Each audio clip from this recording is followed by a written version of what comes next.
जमशेदपुर पूर्वी के विधायक सरयू राय ने लोकसभा चुनाव लड़ने का फैसला टाल दिया है। पहले उन्होंने धनबाद से निर्दलीय लोकसभा का चुनाव लड़ने की घोषणा की थी। हालांकि उन्होंने इसके लिए शर्त रखी थी कि कांग्रेस उन्हें समर्थन दे। कांग्रेस ने दिवंगत पूर्व मंत्री राजेंद्र सिंह की बहू अनुपमा सिंह को धनबाद से टिकट दे दिया। इसके बाद ही सरयू राय ने चुनाव लड़ने का अपना फैसला टाल दिया है। सरयू राय ने भाजपा प्रत्याशी ढुल्लू महतो के खिलाफ मोर्चा खोल दिया था। ढुल्लू के आपराधिक रिकॉर्ड का भंडाफोड़ कर उन्होंने कहा था कि जरूरत पड़ने पर वे उनके खिलाफ धनबाद के चुनाव मैदान में उतरेंगे। इसी क्रम में धनबाद की गैंगस्टर प्रिंस खान को भी उन्होंने लपेटे में लिया था। प्रिंस फिलहाल दुबई में है। उसका एक ऑडियो भी वायरल हुआ था जिसमें उसने सरयू राय के खिलाफ भद्दी बातें कही थी। ढुल्लू ने भी सरयू को खुली चुनौती दी थी।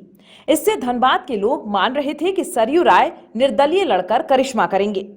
सरयू राय को झारखंड के लोग अपराजय योद्धा मानते रहे हैं। ऐसा इसलिए कि उन्होंने झारखंड के पूर्व सीएम रघुवर दास को निर्दलीय चुनाव लड़कर पराजित किया था।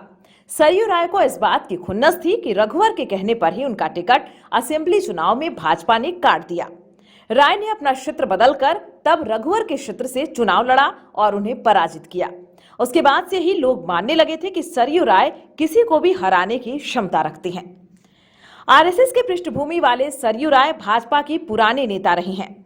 बिहार से अलग होने के बाद उन्होंने झारखंड को अपना कार्यक्षेत्र बनाया।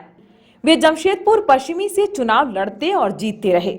रघुवर दास जब 2014 के चुनाव में सीएम बने तो सरयू राय उनके कैबिनेट में मंत्री भी रहे। हालांकि मंत्रिमंडलीय सहयोगी होने के बावजूद उनकी कभी रघुवर दास से नहीं पटी। शुरू के एक दो मौकों को छोड़ दें तो वे लगातार कैबिनेट की बैठकों में शामिल होने से बचते रहे।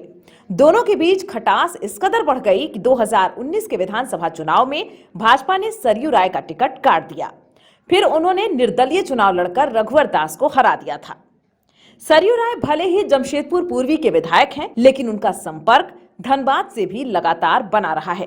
हाल ही में भाजपा ने जब धनबाद से विधायक ढुल्लू महतो को अपना प्रत्याशी बनाया तो सरयू राय की सक्रियता बढ़ गई। उन्होंने वहां आवाजाही बढ़ा दी, लोगों से मिलना जुलना शुरू किया। उन्होंने यह भी कहा कि कांग्रेस अगर किसी को उम्मीदवार न बनाए तो वे धनबाद से चुनाव लड़ेंगे। झारखंड मुक्ति मोर्चा ने भी सरयू राय को समर्थन देने की बात कही।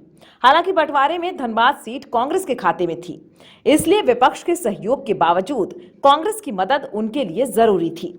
चूंकि धनबाद से राजपूत बिरादरी के पीएन सिंह लगातार 3 बार सांसद रहे, इसलिए जातीय समीकरण भी सरयू राय के पक्ष में था। पर कांग्रेस ने अनुपमा सिंह को अपना उम्मीदवार घोषित कर दिया। उसके बाद ही सरयू राय ने लोकसभा चुनाव लड़ने का इरादा बदल दिया है।